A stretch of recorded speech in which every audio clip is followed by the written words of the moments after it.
Hello, my bookish friends. Welcome back. I'm Elizabeth. This is Reading Wryly, and welcome to the newest episode of Top 5 Finds.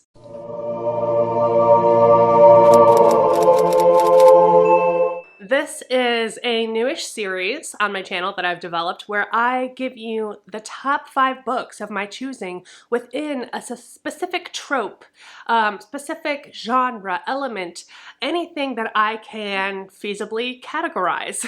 You may have noticed in my last vlog that I have been reading a lot of books recently, thriller and horror books specifically, that include a main character who is an author. Some of those have made it onto this list, some have not. I want to share them with you in case you're looking for this. Now, this is not a memoir, this is not books about an author's life, this is fictional characters within these thriller and horror novels who happen to be authors. This is a trope that I love.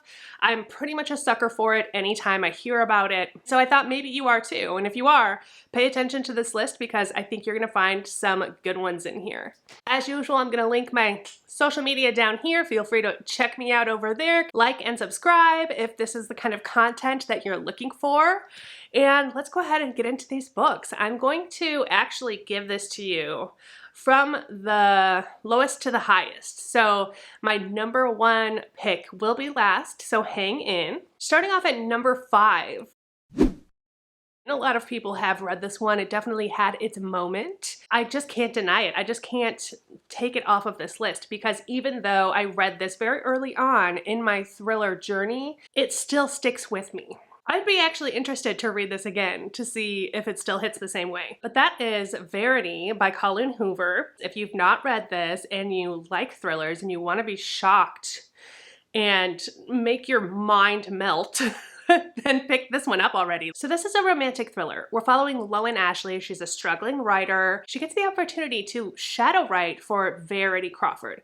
Verity is just this massive author, and this is a huge privilege. This could be the break that Lowen needs. Verity, unfortunately, is in the middle of a book that she can't finish because she has had a terrible accident. She ends up going to Verity's home and meeting her husband, Jeremy. She's going around Verity's office trying to find clues as to where she was going with this story that she had been writing, and she finds this manuscript, this hidden manuscript, almost like a journal that she is sure Verity did not want anyone to find and is scathing. Lowen starts to catch feelings for Jeremy, and she's starting to think that it might be in her best interest to show Jeremy this manuscript that she's found because even though he's very loyal to his wife, this could change his mind.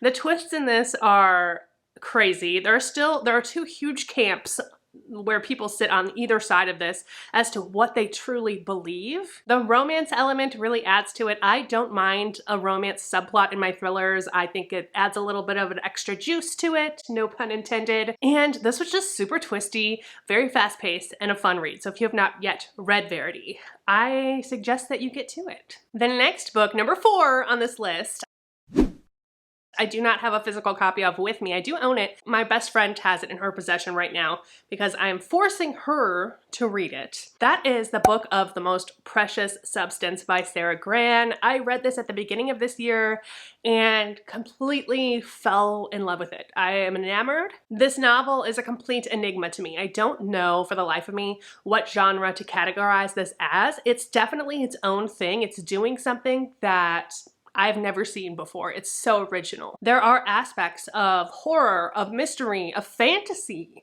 of erotica in this. And this is about a book within a book, but our 2 main characters that we're following are authors. It could be argued that the other one is not a main character, but just bear with me. I will say this one takes a second to get into, so stay with it. We're following Lily Albrecht, and she is a book dealer. She wrote a book in the past that did well, but she has not been able to write since this terrible tragedy has come upon her family. I don't think it's a spoiler to say kind of her situation. Essentially, she found the love of her life. Everything in her life brought her to the point where she met her husband.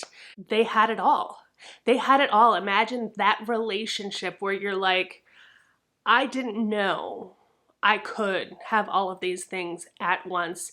Neither one of them has to give up any part of themselves in order to compromise with the other. In fact, everything that they need to grow, they get from each other. He's also an author, and the sex is amazing. There's just that thing, that fantastical, imaginary relationship. Until her husband gets diagnosed with early onset dementia, and he becomes a shell of a human being.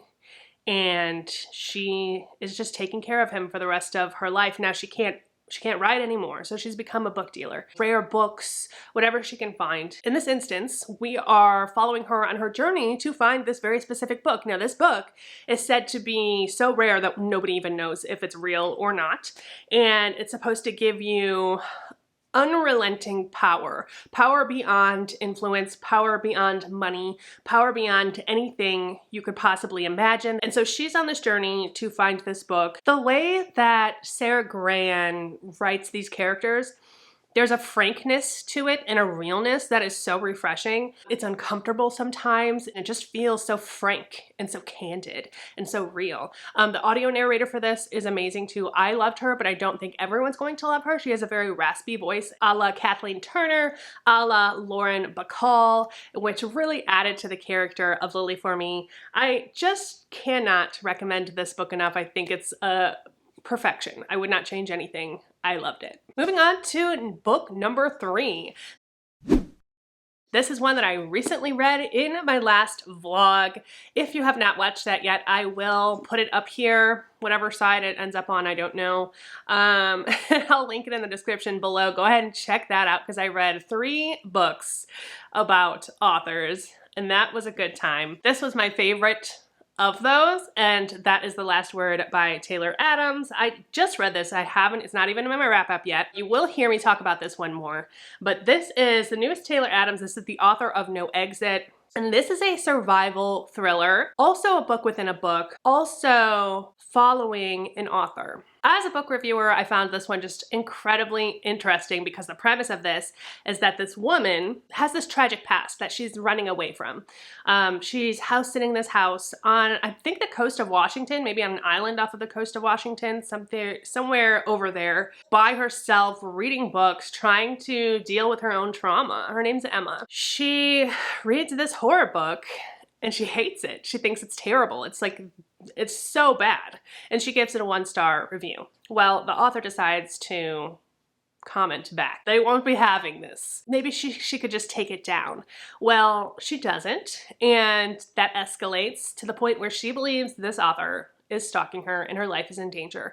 This is set within just a very short period of time. There's a character of a dog, Laika, that is everything. There's so much humor in here. The way that it's written is there are 2 different perspectives. We also get, like I said, the book within a book. It's hilarious. Taylor Adams just went ham with this one. He had such a good time writing this, and you can tell. The characters are great. I really related to Emma. I just thought it was really fast-paced, a fun ride, twisty, funny, and has to do with books and horror and everything that I love. So how could I not love this?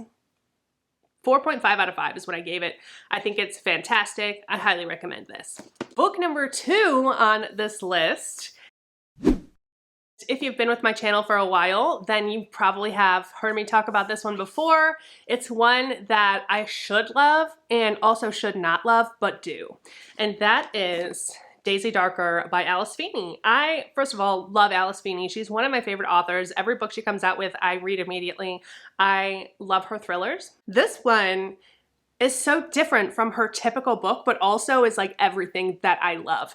We're following Daisy Darker, in the Darker family. Nana lives on this tidal island in this beautiful Victorian house. The vibes in this story are everything. Think this old Victorian house, think nighttime in this tidal island, rain, thunderstorm, Scrabble, all of the dark aesthetic-y things. I don't know how else to explain that. Nana's gathering her family for her 80th birthday on this island. Once the tide comes in, no one can get off. It's very much an ode to an Agatha Christie because Nana at the stroke of midnight is found dead. And then after that, every hour on the dot, somebody else dies until we figure out what the hell the secrets of this family are and why, who is killing off them. You know what I mean. The twist in this is a twist that I don't typically like, but for some reason this worked with me. It worked for me. So like it got me. A lot of people say, oh, I saw it coming. I did not, but oh my gosh, I loved it. It got me so good. Her writing in this is so much different than a lot of her other books. It's very much has more of a flowery quality to it, more of a poetic kind of tone to it. The atmosphere is perfection in here. It's everything I want it to be. Oh, also, Nana is an author. I guess I should mention that. Nana is an author. She wrote a children's book that revolves around Daisy. And that kind of comes into play as you figure out what's going on with this family. If you haven't read this one yet, highly recommend. Really, really love this one. Probably my favorite Alice Feeney. It probably is.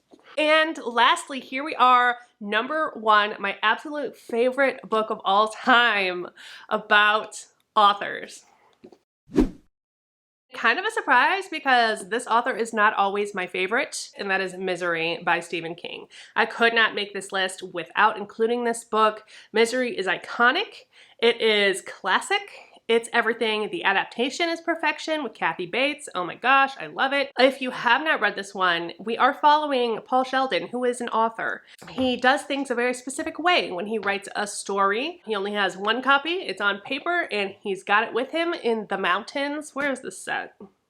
It's definitely got like a nice, like a snowy, isolated setting, which again, that is like my ultimate favorite trope is isolation. And this is that as well.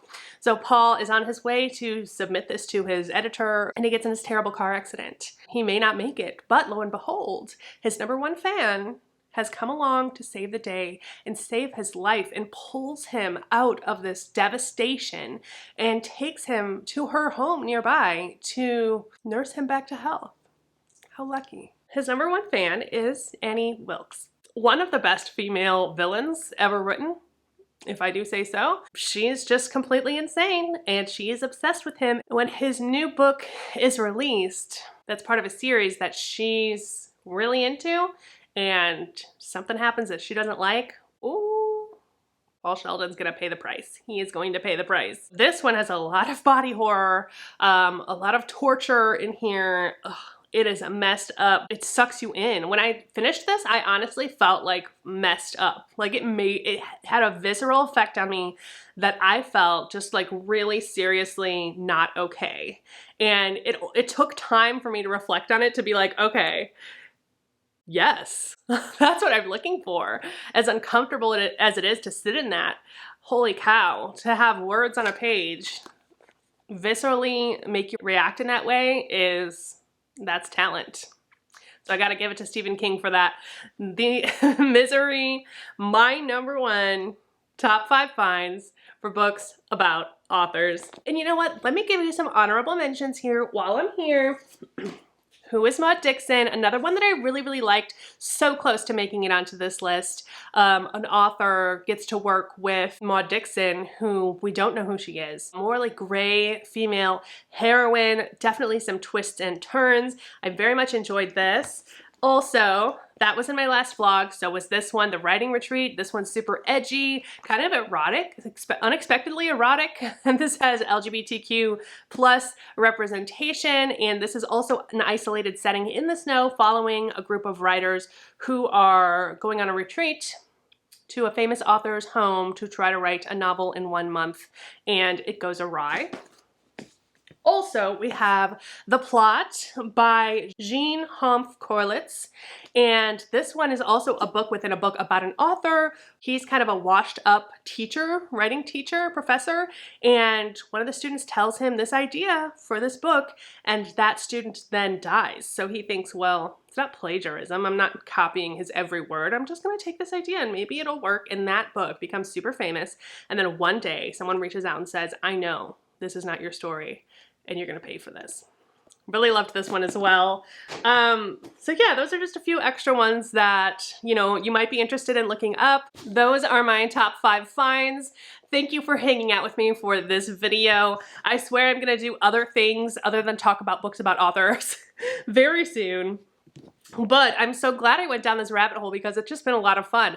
This trope is something that I really love, and so I automatically have a good chance of liking it off the bat. I appreciate you so much. Like and subscribe if you liked this. Also, don't forget that life is short, so read Wryly. Cheers, and goodbye!